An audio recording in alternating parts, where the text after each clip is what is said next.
मतांतरण हमारे लिए बहुत गंभीर समस्या बन चुकी है। सब लोग चर्चा भी कर रहे हैं, पर डे मतांतरण के वीडियोस भी आ रहे हैं। पहले नॉर्थ ईस्ट से आते थे, अभी साउथ से शुरू हो गए, उसके बाद वेस्ट, और अब तो सेंटर। उत्तर प्रदेश से भी वीडियो आते रहते हैं। पंजाब तो इस समय कन्वर्जन का हब हो चुका है।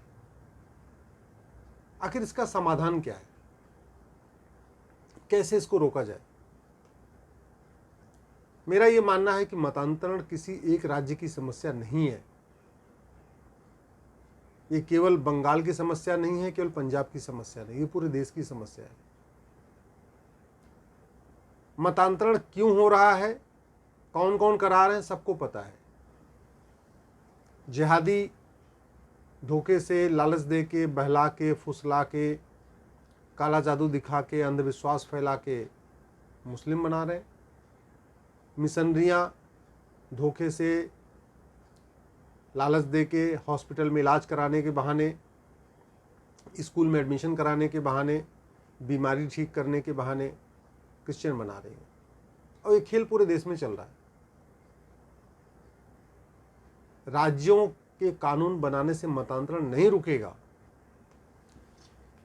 ये राष्ट्रीय समस्या है, इसलिए इसका समाधान संसद में करना पड़ेगा। ये इंडियन पिनल कोड है, 1860 में बनाया था मैकाले ने। इसमें चैप्टर 15 है। चैप्टर 15 का नाम है ऑफेंस रिलेटिंग टू रिलीजन, यानी धर्म से संबंधित अपराध। साम दाम दंड भेद द्वारा धर्मांतरण कराना तो अपराध है।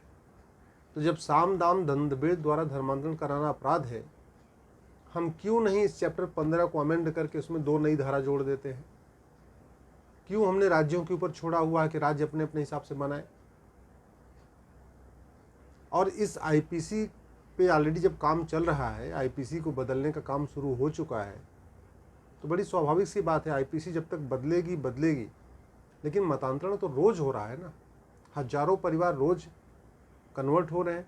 तो उनको रोकने के लिए एक ऑर्डिनेंस लाके चैप्टर 15 में जो ऑफेंस रिलेटिंग टू रिलीजन है, उसमें 2 नए सेक्शन तो ऑर्डिनेंस ला के जोड़े जा सकते हैं। पार्लियामेंट के सेशन की भी ज़रूरत नहीं है, या पार्लियामेंट के सेशन आने वाला है नवंबर में, दिसंबर में, उसमें उसको ऐड किया जा सकता है। कानून बनाने के साथ साथ इनकी फंडिंग रोकनी पड़ेगी। जिहादियों को बहुत मोटी फंडिंग होती है हवाला के जरिए खाड़ी देशों से। इसी तरीके से मिशनरियों को बहुत मोटी फंडिंग होती है वेस्ट कंट्रीज से।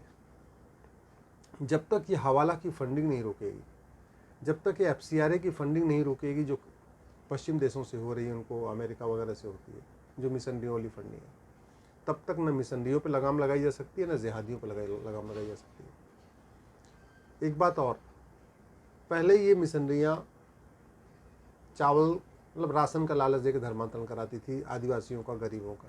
सरकार ने उनको राशन देना शुरू कर दिया। अब तो 80 करोड़ लोगों को मुफ्त में राशन दिया जा रहा है।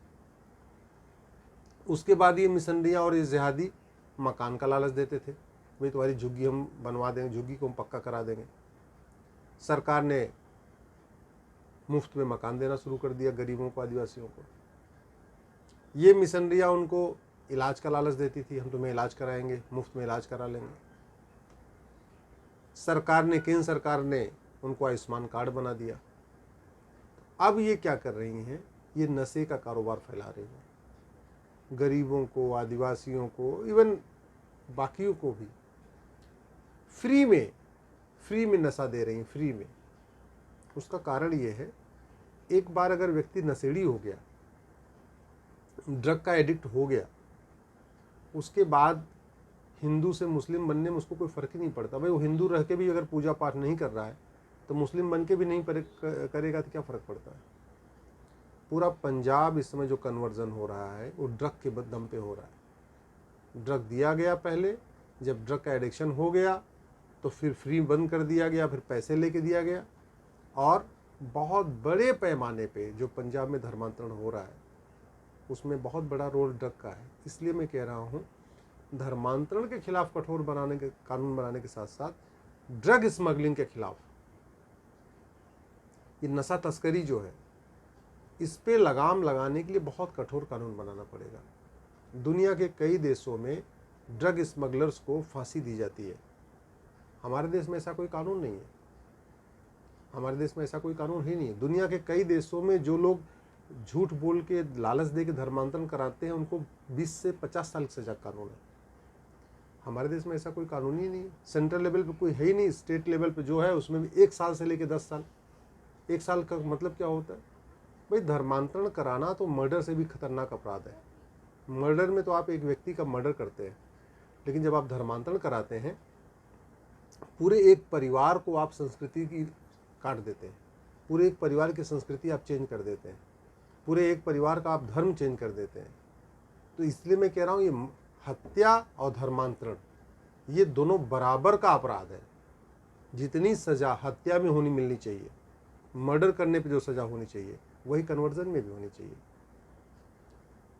एक तरीका ये हुआ, आईपीसी में बदलाव किया जाए, इस राज्यों को छोड़ने के बजाय सीधे सीधे इंडियन पिनल कोड में बदलाव किया जाए। दूसरा, स्मगलिंग के खिलाफ कठोर कानून बनाया जाए। तीसरा, ये जो 2010 का एफसीआर कानून है, जिसको कांग्रेस की सरकार ने केवल अपने लोगों को, खासतौर पे जिहादियों को, मिशनरियों की फंडिंग कराने के लिए बनाया ही था, उस कानून को ख़त्म किया जाए।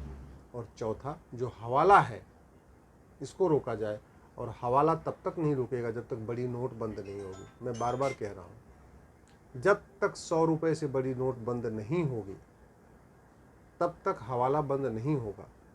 जितनी बड़ी नोट होती है उतना ज़्यादा हवाला होता है। हवाला कैश में चलता है, अटैची में चलता है। जिस अटैची में 100 रुपये की नोट रखने से 1 करोड़ आएगा, उस अटैची में अगर 500 की नोट रखेंगे तो 5 करोड़ आएगा।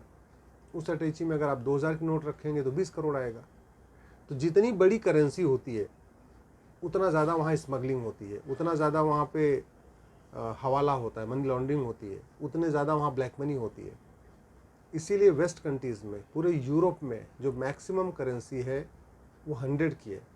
100 से बड़ी कहीं करेंसी है ही नहीं है। जिन देशों में छोटी करेंसी है वहाँ भ्रष्टाचार कम है, अपराध कम है, कन्वर्जन कम है, ड्रग स्मगलिंग कम है, बाकी के अपराध कम है। जिन देशों में बड़ी करेंसी है वहाँ पे सब कुछ है। उदाहरण के लिए आप बांग्लादेश देख लीजिए, पाकिस्तान देख लीजिए, अफ़गानिस्तान देख लीजिए और भारत देख लीजिए। यहाँ बड़ी करेंसी चलती है, 2000 की नोट चलती है। इसलिए यहाँ पे घूसखोरी, जमाखोरी, मिलावटखोरी, कालाबाजारी, नशा तस्करी, मानव तस्करी, सोना तस्करी, सब, बच्चों की तस्करी, महिलाओं की तस्करी, सब कुछ होती है। वहीं पूरे यूरोप में, पूरे आपके अमेरिका में जो मैक्सिमम करेंसी है 100 भी इनफैक्ट बहुत कम यूज़ होती है। जो उनकी मैक्सिमम करेंसी इनफैक्ट वो 50 है।